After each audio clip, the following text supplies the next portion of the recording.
1절부터 5절입니다. 다 찾으셔서 요한복음 2장 1절부터 5절까지 함께 말씀을 받들어 봉독하겠습니다. 말씀 봉독하실 때 우리 주님의 계시의 음성도 들으시기를 바랍니다. 성경보다 여기가 글씨가 좀 더 큰 것 같아요. 이제 함께 소리내어 봉독하겠습니다. 봉독합니다. 예배소 교회의 사자에게 편지하라. 오른손에 있는 7뼈를 붙잡고 7 금초대 사이를 거니시는 이가 이르시되 내가 내 행위와 수고와 내 인내를 알고 또 악한 자들을 용납하지 아니한 것과 자칭 사도라 하되 아닌 자들을 시험하여 그의 거짓된 것을 내가 드러낸 것과 또 네가 참고 내 이름을 위하여 견디고 게으르지 아니한 것을 아노라.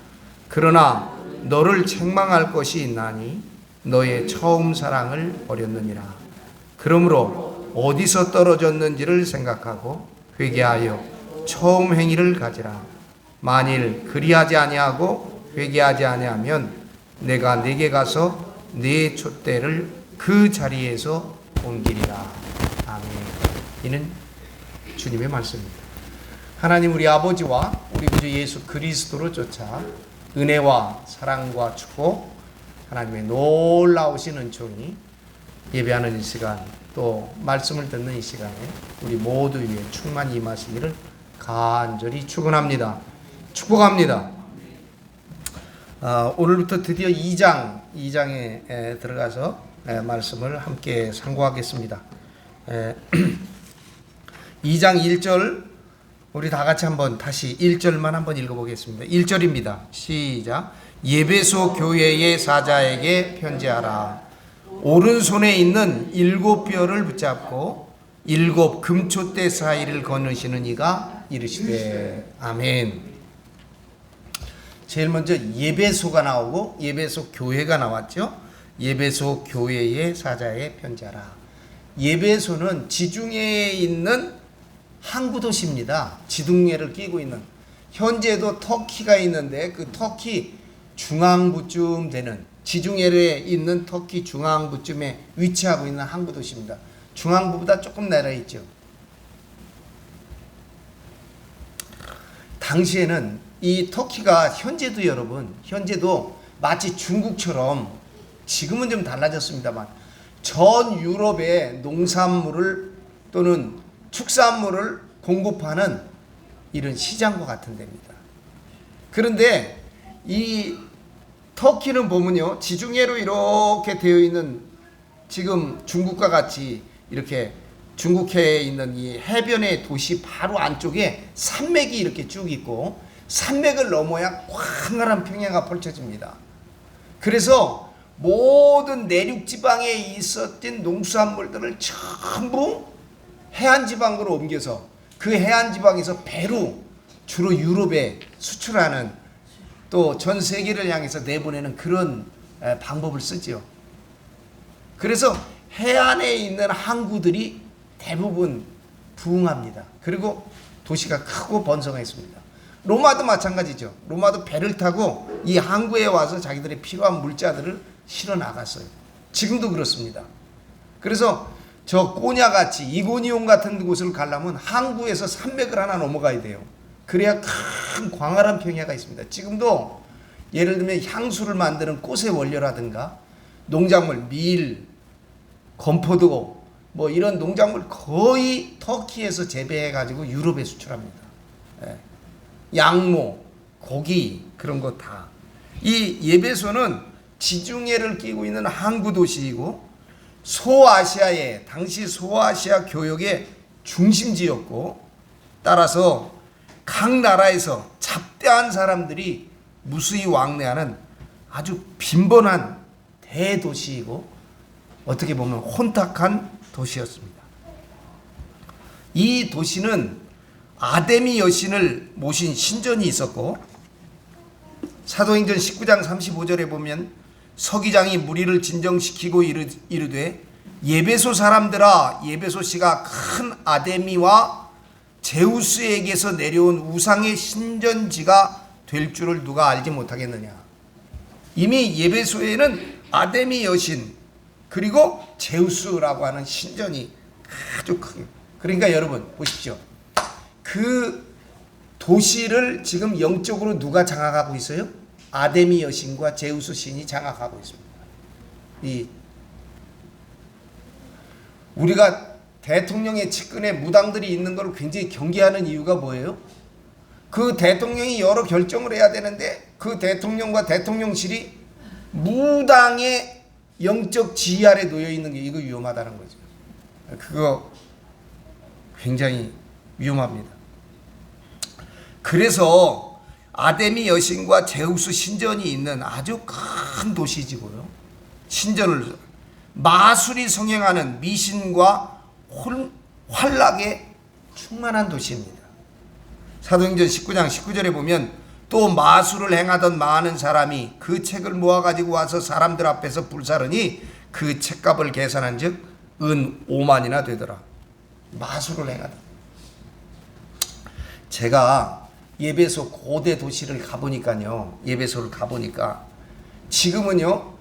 지진이 여러 번 나서 해안이 쭉 밀려나갔습니다. 그리고 이 예배소로는 항구가 쭉 내륙으로 많이 들어와 있어요. 바닷가를 가려면 멀었는데 옛날에는 이 항구 끝에가 바닷가가 있어요. 항구가 인천같이. 근데 이 배에서 내려서 이 대도시 번화가로 가다 보면 그 넓은 번화가가 전부 대리석으로 이렇게 깔려 있는데요. 지금도 가보니까 그 대리석 바닥에 뭐가 있냐면요. 조그마한 발바닥을 그린 형상이 있어요. 그래서 우리는 그런 걸 모르니까 거기 갔더니 설명해 주시는 목사님이 선교사님이었는데 이게 뭔 줄 아냐고 이게 발이라는 거예요. 근데 이 발이 뭐냐면 남자 발이 아니라 여자 발이에요. 그건 무슨 뜻하냐? 요 앞에가 활락가라고 하는 간판 같은 표시라는 거예요. 그게. 그러니까 여러분 보세요. 배를 타고 오래도록 대양을 헤매다가 온 사람은 땅에 디디면 뭐예요? 술과 여자를 찾잖아요. 그러니까 이 도시가 아주 마술과 미신과 환락으로 완전히 충만했던 도시입니다.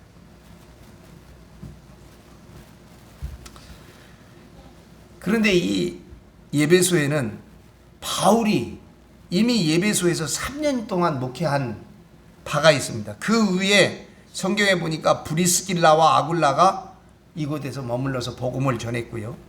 또 아볼로라고 하는 이가 성경 교사로서 활동한 그런 지역이었고 그런 교회입니다. 지금도 교회 터가 있습니다.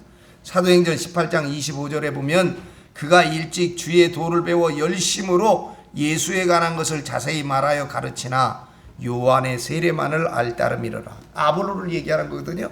아볼로가 예배소에서 이렇게 성경 교사 노릇을 했어요.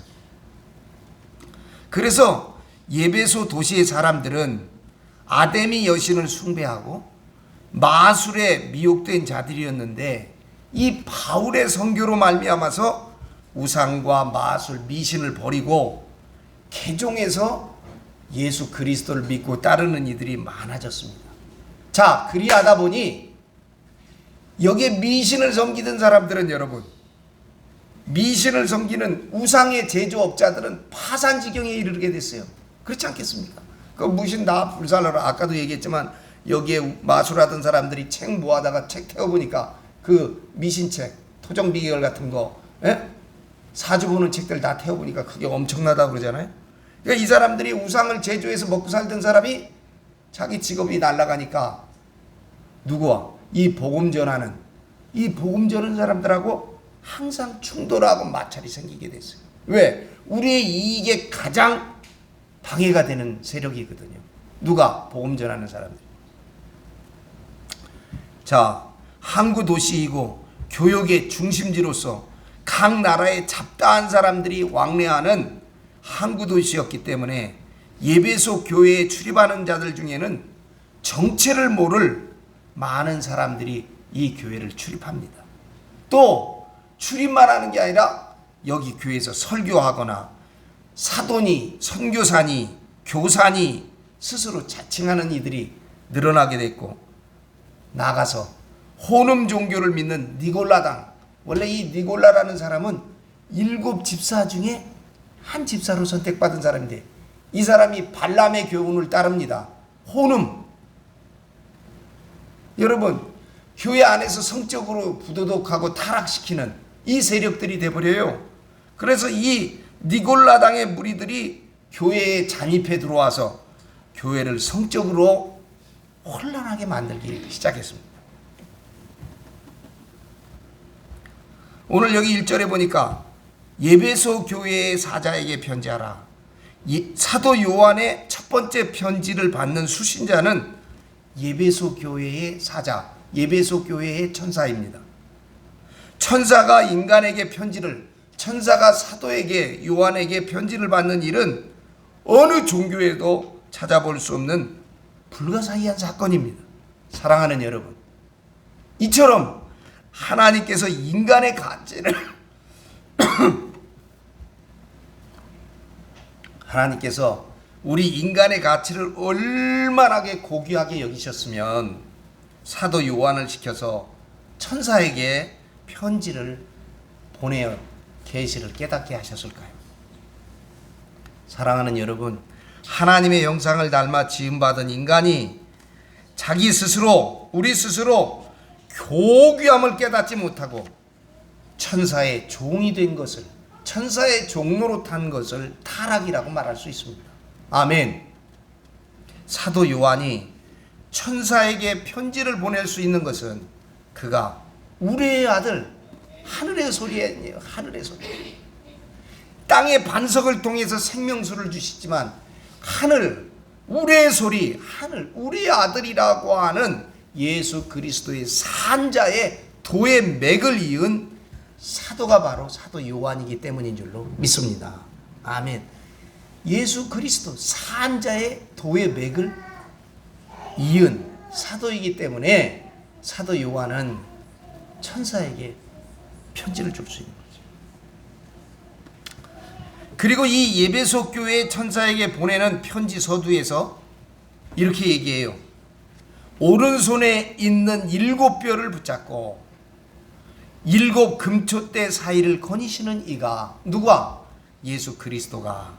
다시 말하면 예수 그리스도께서 오른손에 7별을 붙잡고, 7별이 뭐라고 그랬죠? 7 교회의 사자라고 그랬죠. 그렇죠? 7 교회의 사자, 천사를 붙잡고 또 7 촛대 사이를 다니신다. 7 금초대 사이, 7 교회 사이를 거니신다 그랬습니다. 왜 이렇게 예수님의 존재를 계시하시는 것일까? 여러분, 7 교회를 주관하는 것은 천사들이지만 칠성 천사들은 다 예수 그리스도의 장중에 있는 존재임을 인식시키기 위함인 줄로 믿습니다. 아멘. 예수님의 손안에 있어요.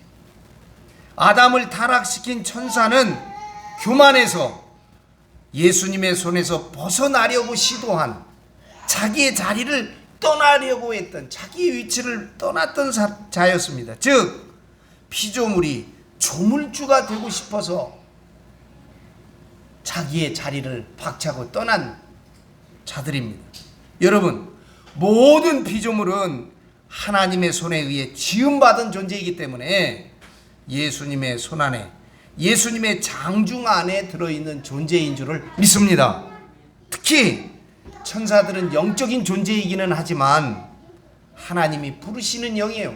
하나님이 부르시는 사환이에요. 하나님이 부르시는 영들이므로 그들은 예수 그리스도의 장중 안에, 손 안에 있어야 하는 줄을 믿습니다. 그래서 오른손에 7별, 7 교회 사자를 붙잡고 이 천사들을 다 예수님 장중 안에 붙잡고, 이 7 천사가, 칠성 천사가 예수님의 손 안에 있으므로, 예수 그리스도의 장중 안에 있으므로 7 교회도 역시 예수님의 손 안에, 장중 안에 있는 줄을 믿습니다. 그런데 우리가 여기서 바로 깨달아야 할 것은 예수님은 7 교회 안에 좌정에 계시는 것이 아니라 여기 보니까 7 금초대 사이를 거니신다 그랬어요. 일곱 교회의 좌정에 계시는 것이 아니라 일곱 교회 안에 계시지 않고 그 사이를 거니시는 다니시는 분이시다. 그렇게 우리에게 소개해 주고 있습니다. 아멘. 2절 가보겠습니다. 2절 읽어보겠습니다. 내가 네 행위와 수고와 네 인내를 알고 또 악한 자들을 용납하지 아니한 것과 자칭 사도라 하되 아닌 자들을 시험하여 그의 거짓된 것을 내가 드러낸 것과 또 내가 참고 내 이름을 위하여 견디고 게으르지 아니한 것을 아노라. 아멘. 여러분, 우리가 성경을 보면서 깨달는 게 있는데요. 여기 좀 한번 보세요. 이 예배소 교회에 보낸 편지에 보니까 첫 번에 내 행위와 내 수고와 내 인내를 내가 안다. 그러면서 칭찬을 시작해요. 칭찬을. 여러분, 모든 교회의 사자들에게 편지할 때 사도 요한이 성령께서는 칭찬부터예요. 여러분, 우리가 한 가지 깨달을 게 있어요. 우리가 남편이 됐든 아내가 됐든 자녀들이 됐든 그 누가 됐든 여러분, 그에게 뭔가를 조금 교훈하거나 가르치거나 이렇게 할 때 손자가 됐든요, 우리가 한 가지 지혜가 있어야 돼요. 뭐냐면 첫째로 먼저 칭찬해야 된다는 거예요. 여기서 보면 세 가지 정도 먼저 칭찬하고, 그러나 내가 너에게 한 가지 책망할 게 있다. 에? 우리가 손가락질하면 그 사람에게도 하나 하고 하나님께도 하나 하고 자기한테는 세 개 한다는 거 아니에요. 그렇죠? 그러니까 우리가 남에게 무슨 얘기를 할 때, 혹시나 듣기 싫은 소리를 할 때 지혜가 있어야 돼. 계시록에서는요 꼭 먼저 세 가지를 칭찬하잖아요. 여러분, 먼저 비난부터 하거나 먼저 신란을 먼저 하거나 먼저 책망을 하면요 귀를 딱 내려닫습니다. 그렇죠? 딱 문 닫습니다. 그러면 아무리 좋은 말, 아무리 금과 옥조와 같은 말을 해도 하나도 들리지 않습니다. 그러니까 남편에게 했든 아이들에게 했든 손자에게 했든, 야, 너는 이게 참 훌륭하구나, 넌 이런 것도 잘하는구나, 넌 이렇게도 열심히 잘했구나. 그런데 내가 보니까 한 가지만 더 했으면 좋겠어. 그러면 귀가 열린 상태에 그게 뭐예요? 이게 약간 이 계시록에서 주는 지혜죠. 우리가 그가 누구이든지 간에 먼저 칭찬하다. 그래서 어디에 가보면 그러잖아요. 칭찬합시다. 칭찬합시다. 여러분, 우리도 칭찬하십시다. 아멘. 하나님께서도 교회를 책망하시기 전에 먼저 칭찬해요. 그게 부족하지만, 연약하지만 칭찬한 다음에 그 다음에 책망을 하세요. 제가 요새는 안 보는데 김영철 씨가 했던 동네 한 바퀴라는 프로그램을 열심히 봤어요. 여러분도 보셨나요? 네. 나 그거 보면서요, 뭐 다른 거보다도 이 김영철 씨가 가면 이 사람이 뭐예요? 우리나라에서 그래도 국민 배우급 되는 사람 아니에요? 누구든지 알아, 그 사람. 네. 그런 사람쯤이 필요해요. 근데 이 사람 요새 사람 바꿨다고 하는데, 아이, 난 그 사람 뭐 씨름하는 사람 나 별로 좋아해. 방송하다가 선거 때 되면 선거 나가고 선거 끝나면 방송 들고, 난 그래서 별로 그 양반 좋아하잖아요. 요새는 안 봅니다. 근데 그걸 유심히 보면서요, 이런 생각을 하게 됐어요. 그 양반이 여러 군데를 돌아다니는데, 특히 이제 가게 같은데 장사하는데 이런 데 가요. 여러분, 우리 한 가지 꼭 적어야 될 게 있습니다. 만나거나 누가 오면요, 제일 먼저 해야 될 말은 어서 오세요예요. 어서 오세요. 일단 어찌됐든 좋든 나쁘든 싫든 내가 환영하든 안 하든 어서 오세요. 그게 인사입니다. 근데 우리나라 사람들은, 장사하는 사람들도요, 그 양반이 어떻게 오셨어요? 딱 이렇게 얘기해. 어쩌다가 여기까지 오셨어요? 어떻게 온 건 그 사람이 알아서 왔지, 뭐 자동차를 탔든. 그리고 생각해 보세요. 그 사람 지금 방송하러 왔잖아요. 에? 뭐 찍으러 왔잖아. 근데 나는 꼭 어쩐 일이세요? 어떻게 오셨어요? 나 그 얘기가 굉장히 거슬려요. 식당이 됐던, 여러분, 무조건 우리에게 온 사람은 그가 누구든지 무조건 어서 오세요입니다. 어서 오세요 해놓고 그 다음에 할 얘기를 해야 돼. 너무 반가운 나머지, 너무 반가운 나머지 옛날 사람들은요 반대로 얘기하는 사람이 있어요. 나 아는 사람 중에 하나가 뭐를 막 무겁게 가지고 걸어서 장모님에게 딱 갔더니 그 장모님이 제일 먼저 한다는 소리가 이상한 얘기를 해야 되는 거예요. 그러니까 먼저 그렇게 무거운 걸 갖고 와서 어이구 어서 오시게 이런 걸 갖고 오느라고 힘들으셨겠네. 그렇게 놓은 다음에 다른 얘기를 해야 되는데 첫 말 자체가 말 잘못하면요 사람 참 기분 나쁩니다. 여러분 제일 우리가 좀 우리가 꾸중하거나 이렇게 할 때도 먼저 칭찬을 먼저 할 것. 누가 만나거나 우리 집에 왔을 때 제일 먼저 하는 얘기는 어서 오십시오. 어서 오시게. 네, 어서 와. 이 말이 우선이어야 된다.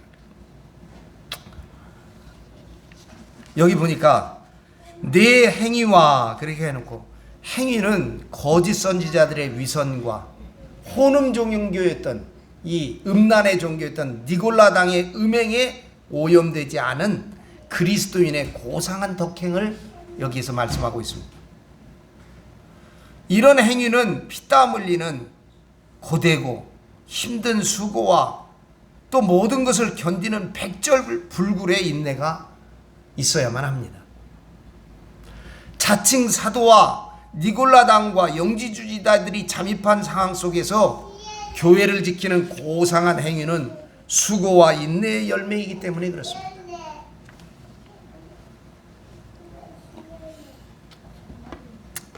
여러분, 제가요 지금은 이제 들을 수 없어요.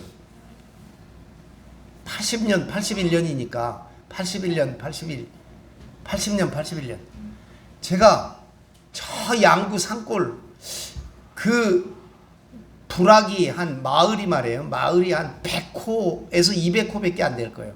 100집이나 200집밖에 안 돼요. 나중에 군 관사가 좀 들어와서 한 3, 40집이 늘어났지. 제가 가보니까 한 100호? 한 200호 되는 조그마한 마을이에요. 근데 여기에 교회가 오래전부터 있었어요. 6.25 동란 때부터 있었어.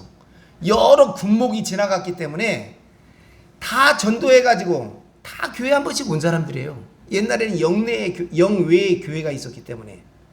그래가지고 다 예수 믿은 사람들이야. 또 어떤 목사는 거기 언덕에 올라가서 새벽마다 소리 지르면서 막 소나무를 뽑아제낄 기세로 기도하신 목사님들이 많대요. 그러니까 그 마을은 그리스도의 영향력을 많이, 복음의 영향을 받은 마을이었어요. 근데 그 교회를 딱 제가 가니까 저는 군종으로 갔는데 근종으로 딱 가봤더니 제일 어려운 일이 뭐냐면 새벽 4시가 되기 전에 3시 반에 초종을 쳐요. 초종을. 새벽 기도라고. 예전엔 3시 반에 쳤어요. 땡그렁 땡그렁. 이거 사람 치는 사람마다 종소리가 다 다릅니다. 이거 치는 사람마다. 이게 조금 쳐보니까 이제 요령이 생겨. 나 처음 쳐봤어요. 군대 가서. 청년 때는 그런 거 안 쳐보다가 3시 반에 치고 4시에 쳐야 돼. 그때는 4시 반에 새벽 기도했어요. 그래서 초종, 재종을 쳐야 돼. 사람이 오거나 안 오거나 초종, 재종을 쳐요. 그러니까 이게 영외에 있을 때, 부대 밖에 있을 때는 아무도 얘기 안 하더니 부대 안으로 교회를 새로 짓고 와갖고는 차인배를 켰습니다. 차인배를. 아침마다 음악을 바치는 교회 종탑에다가 음악을 했어요. 그랬더니 그걸 왜 치냐 뭐하냐 뭐 말이 많더라고요. 저 제대할 때까지는 쳤어요 제가. 근데 처음에는 이 초종 재종 치는 게 너무너무 어려운 거예요. 물론 군인들이 10시면 자고 중간에 일어나서 2시간 근무를 쓰는데 나는 근무는 없어요. 그런데 내가 10시 점호하러 다니면서 예배해야죠. 그 다음에 밤에 초소에서 근무하는 애들한테 군종들하고 칙차를 나눠줬어요. 그러니까 저도 최소한 잘라면 12시가 넘은 시간인데 그때 잤다가 3시 반에 일어나서 이 종 치는 거예요. 보통 힘든 일이 아니야. 근데 이 사람들이 교회는 하나도 안 오면서도 꼭 이래요. 낮에 보면서 장군장님 오늘 종 안 치셨어요? 종 마치 나는 꼭 얘기해 나한테. 그 내가 나중에 할 말이 없잖아요. 휴가 갔었어요. 딱 그러는 거야. 오늘 안 쳤다고요. 매일 그 종을 치는 거야. 아, 이 종 치는 게 나중에 적응이 돼서 그렇지 처음에 이건 무지무지하게 고역입니다. 이 종 치는 게. 그리고 내가 쳤는지 안 쳤는지도 다 알아요, 사람들이. 그래서 내가 속으로 그땐 그랬어요. 아니, 새벽 예배도 안 나오면서 새벽 기도도 안 나오면서 종 치는 건 다 쉬고 있어, 시골 할머니들이. 그리고 종 안 치면 꼭 나한테 종 안 쳤다고 그러고 꼭 지적을 해주는 거예요. 자전거 타고 마을을 다닐 때. 그 속으로 투덜투덜 됐죠. 아니, 교회도 안 나오면서 뭐 종 치는 게 무슨 상관이 있어. 안 치거라 치거라. 좀 불만스럽기도 하고. 낮에 일이 많거든요, 제가. 그런데 어느 날 갑자기 마을을 지나가다가 아주 우연찮게 한 집을 신방하게 됐습니다. 아주 우연찮게 그 집에 신방 가서 기도하게 됐어요. 그리고 그분을 들었는데 여자분인데 제가 뭐 20대니까 그분은 한 50대 60대 됐을까? 50대나 60대 초반 됐을까? 이 양반이 옛날에 열심히 교회 다니던 분이에요. 근데 타락해서 세상으로 나갔고 세상에서 돈 벌고 뭐 하다가 지금 죽을 병이 들었어요. 죽을 병. 그래서 이 집에 들어와 있어요. 움직이지도 못해 별로. 예, 방 안에서만 빕니다. 근데 이 양반이 자기 간증을 막 하면서 중요한 건 뭐냐면 자기는 그 종 치는 시간이 자기 기도 시간이라는 거예요. 그 종을 치면서 예수님을 만난다는 거예요, 자기가. 그러니까 저한테는 종이지만 그분의 믿음으로는 옛날 믿음을 회복하는 시간이야, 그 시간. 그래서 그 시간에 근데 종 안 치면 얼마나 섭섭하겠어요. 그분은 하루도 빼놓지 않고 그 종 치는 시간에 하나님과 주님과 만나는 시간이었어요. 이것도 이제 완전히 익숙해갖고 제대할 늦게나마 그걸 아는 거예요. 그 나중에도 제가 부대 안에 들어가서도 차인벨 꼭 켜야 된다고 주장을 했어요. 차인벨 키지 말라는 거예요. 소리는 그거. 그래 내가 그랬죠. 어떤 놈이 그거 치지 말라고 그래. 응? 이게 다 의미가 있는 거야. 그때 그분을 만나고 났어요. 그래서 제가 내 행위가 나는 수고스럽고 나는 귀찮고 아무 쓸모없지 나만 혼자 치고 예배 오는 사람 보면 뭐 집사님 한 분 온다든가 그렇게 오는데 시험 때는요 이제 애들 대학 가고 막 그럴 때는 학생들도 와. 그 동네 학생들이 이 학생들이 많거든요. 그 학생들이 왔는데 그래서 제가 그 시한부 아주머니를 만나면서 이 주님을 향한 모든 행위에는 이렇게 수고가 따르는구나. 모든 행위에는 주님을 향한 일에는 의미가 있고 인내가 필요하구나. 제가 그때 깨달았습니다. 그 예전에 내가 그렇게 투덜거리면서 종 치던 생각. 근데 교회를 새로 지면서 그 종을 달랑 띄워버렸어요. 그래서 교회에다 갖다 놨는데 달지를 못했어. 내가 달자 그러니까 아무도 달개를 안 해주는 거예요. 그래서 나도 속으로 근데 이제 현대화 됐으니까 차인벨을 넣죠. 네? 차인벨을 아침마다 기계 한 번만. 지금 에베소 교회가 그랬다는 것이죠. 또 악한 자들을 용납하지 아니한 것과 이 악한 자라고 하는 것은 본질적으로 악의 속성을 가지고 있는 뱀의 씨들입니다. 뱀의 씨들. 니골라당처럼 이 발람의 교훈을 쫓으면서 혼음교리, 음란교리를 교회에 아무도 모르게 살며시 가지고 들어온 자들을 말하는 것입니다. 그러면서 또 한 가지 자칭 사도라 하되 이 자칭 사도는 예수님의 12사도 반열에 들지 않는 거짓 교사들인 영지주의자들을 얘기하고 있습니다. 이들은 말씀이 육신이 되신 예수님의 이 성육신을 부정하는 자들입니다. 영적인 것만 중요하지 육에 있는 것은 악하다 이렇게 나누어 주장하는 사람들이죠. 그래서 예수님의 모든 행위를 영적으로만 생각하는 거지 육인, 성육신 자체를 부정하는 사람. 이런 거짓 사도들이 예배소 안에 슬며시 들어요. 아까 말씀드린 대로 이 항구 도시에 수많은 사람이 오고 가니까 여기에 많은 자칭 사도들도 오고 악한 사람들도 오고 니골라당도 오고 여기 미신, 미혹, 마술하던 사람들도 교회에 점점 들어오는 거예요. 여기에는 그럴 만한 이유가 있어요. 예배소 교회는 사도 바울이 3년 동안 목회해서 세운 교회잖아요. 그런데 여러분, 사도 바울은 원래 육신을 입으셨던 예수 그리스도께서 택한 제자가 아닙니다. 예수님의 공생의 기간 동안 그는 예수님 품에 있지 않고 저 가말리알 문화에서 율법을 공부했던 율법자입니다. 예수님을 박해하고 반대하던 파의 사람이었습니다. 그러다가 그가 예수 믿는 사람들을 박해하기 위해서, 그리스도인들을 박해하기 위해서 다메섹 교회를 찾아서 박해를 향하여 가는 도중에 다메섹 도상에서 바울은 영화 대신 예수님에 의하여 택함을 받은 사도가 되었습니다. 그래서 이 바울의 신비한 경험을 오해한 자들이 나도 그런 경험했다는 거예요.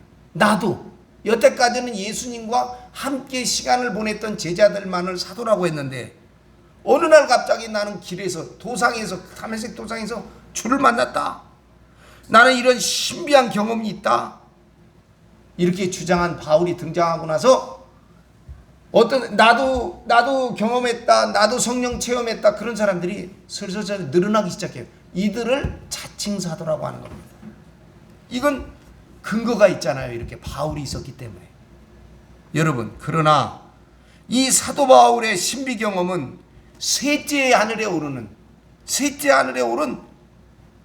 진정한 경험이었고 참 경험이었고, 영지주의자들은 그들의 신비 경험은 다른 영, 거짓 영으로부터 말미암은 것인 줄로 믿습니다.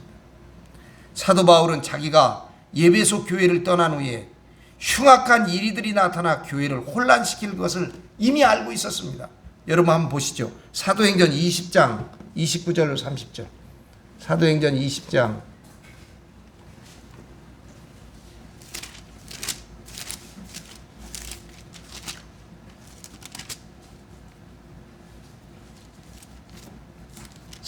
20장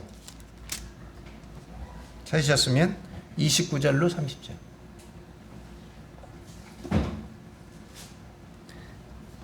같이 읽어보겠습니다. 사도행전 20장 29절로 30절입니다. 보십시다.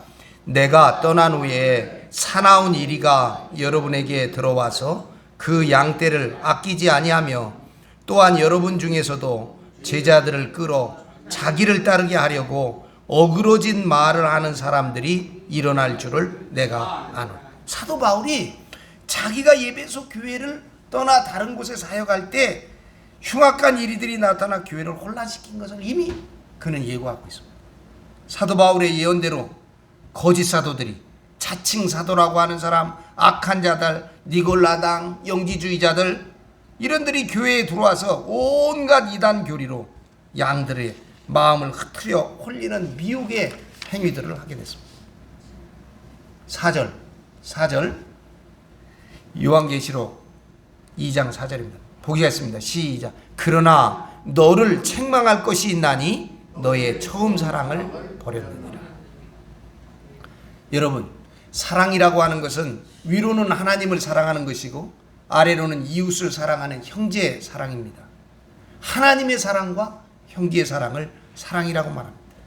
처음 사랑이라고 하는 것은 하나님과 이웃을 사랑한 순수한 사랑, 때묻지 않은 사랑, 조건 없는 사랑인 줄로 믿습니다. 아멘. 아멘. 아멘. 여러분, 이 처음 사랑이라는 거 여러분은 어떻게 경험하셨나요? 제가 결혼하는 청년들이 두 사람이 와서 얘기할 때마다, 교육할 때 물어봐요. 왜 결혼하려고 그래? 그러면 사랑하니까요. 사랑해? 살아봐. 사랑은 무슨 사랑? 여러분, 저는 경험상 이 처음 사랑, 순수한 사랑, 때묻지 않은 사랑, 조건 없는 사랑, 제 경험으로는요, 이거는 여성과 남성, 아내와 남편이 사랑하는 그 사랑도 아니더라고요. 보니까 제가 경험하기에 저는 자신 있게 말할 수 있는 것이 이게 손자 사랑이더라고요. 제가 보니까 저는요 손자한테만 순수해 사랑이. 손자한테만 때묻지 않아. 손자에겐 조건이 없어요. 저는 아들에게 장기도 가르치고 그랬는데 장기를 어렸을 때 제 아이가 초등학교도 다니기 전에 이거 장기를 가르쳐 봤어요. 최근에 휴영이가 우리 집에 와서 연휴를 보내는데 나한테 장기도 자고 계속 졸라. 나는요 휴영이하고 장기를 한 10번 정도는 한 번 이기고 다 집니다. 제가 아들은요 한 번도 안 져줬어요. 그래서 쟤는 제 아들은 이 장기에서 지금 막 울어. 막 울기도 하고 동네 아저씨들하고 가서 장기도 두고 그래요. 그랬어요. 근데 내가 기억해 보니까 아들한테는 안 져주려고 악을 당하는 것 같아요. 내가 옛날에 젊은 내가.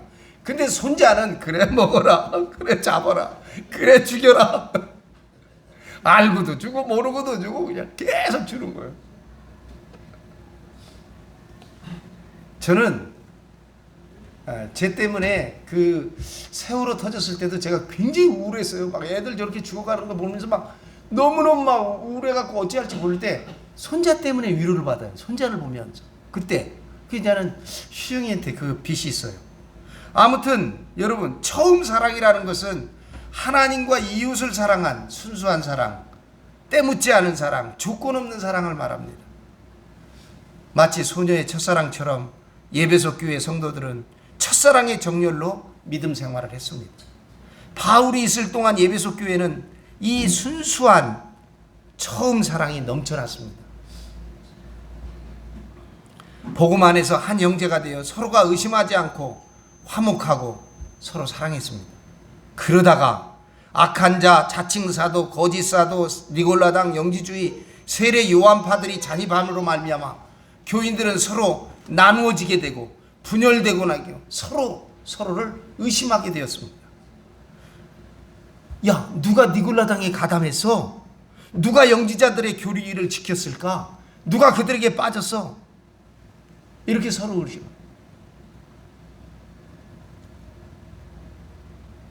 어느 교회 말이에요. 어느 교회 목사님 부임했더니 목사님이 기도하다가 내가 뭘 해야 되겠다.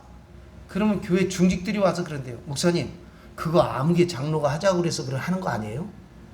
왜냐하면 그 안에 보이지 않는 이렇게 세력이 나눠져 가지고 또 뭘 이렇게 합시다. 그러면 어느 권사님 와서 그거 저 아무개 권사가 하자. 이렇게 의심을 받는다는 거예요. 그 안에 뭐예요? 서로가 불신 때문에 지금 갈라져 있는 거죠. 서로를 의심해요. 예배소 교회도 마찬가지입니다.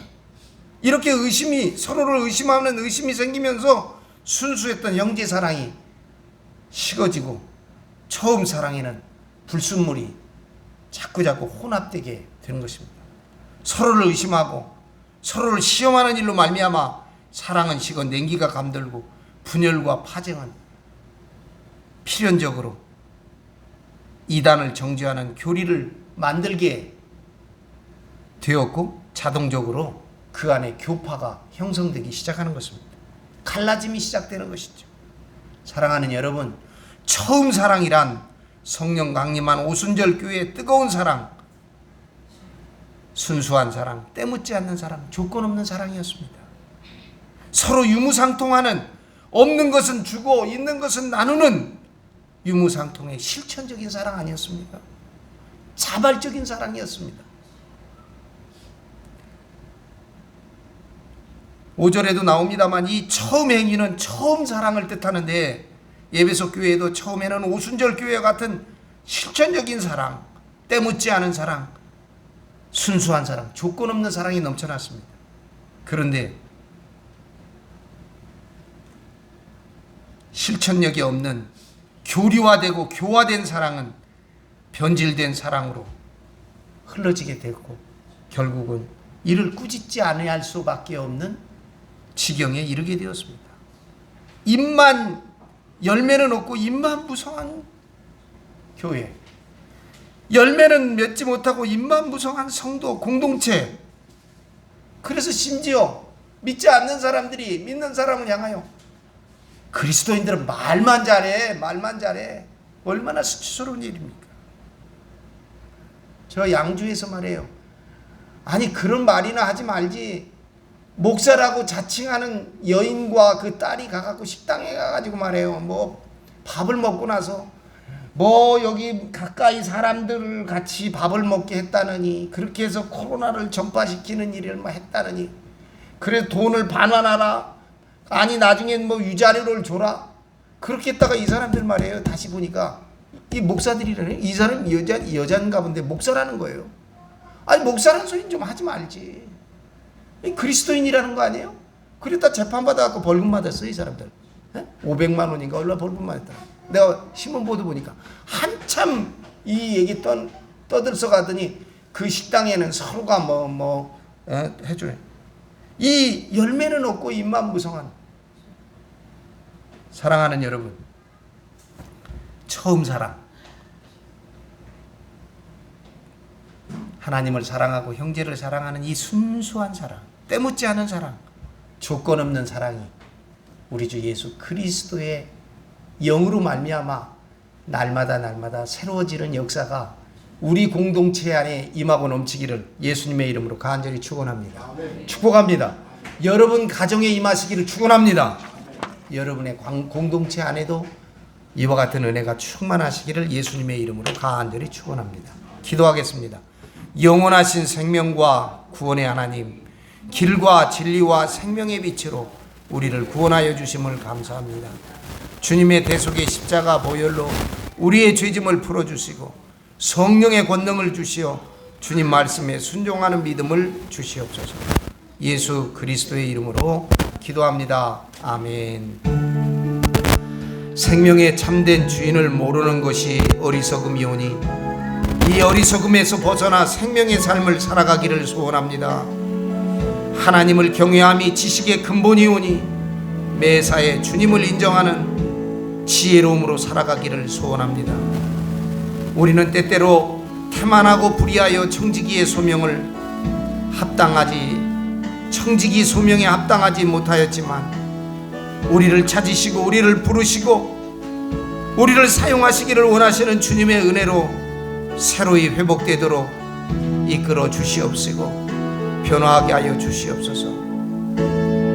우리가 의지하는 모든 것이 돌무더기처럼 헛된 것임을 알게 되는 세월 속에서 우리들이 더욱 사랑하고 중히 여겨야 할 분이 오직 주님이심을 저들이 깨달아 신실하게 섬기게 하여 주시옵시고 주님의 사랑과 형제의 사랑 앞에 우리들의 처음 사랑이 회복될 수 있도록 저희들 한 사람 한 사람이 변화되게 하여 주시옵시고 우리 공동체가 변화되게 하여 주시옵시고 우리의 가정들이 변화되도록 복과 은혜를 내리워 주시옵소서. 주님의 이 사랑 가지고 우리들의 모든 삶과 우리들의 모든 거처에서 거하는 곳에서 주님의 영향력이 나타나도록 은총을 더하여 주시옵소서. 예수 그리스도의 이름으로 간절히 기도드리옵나이다. 아멘.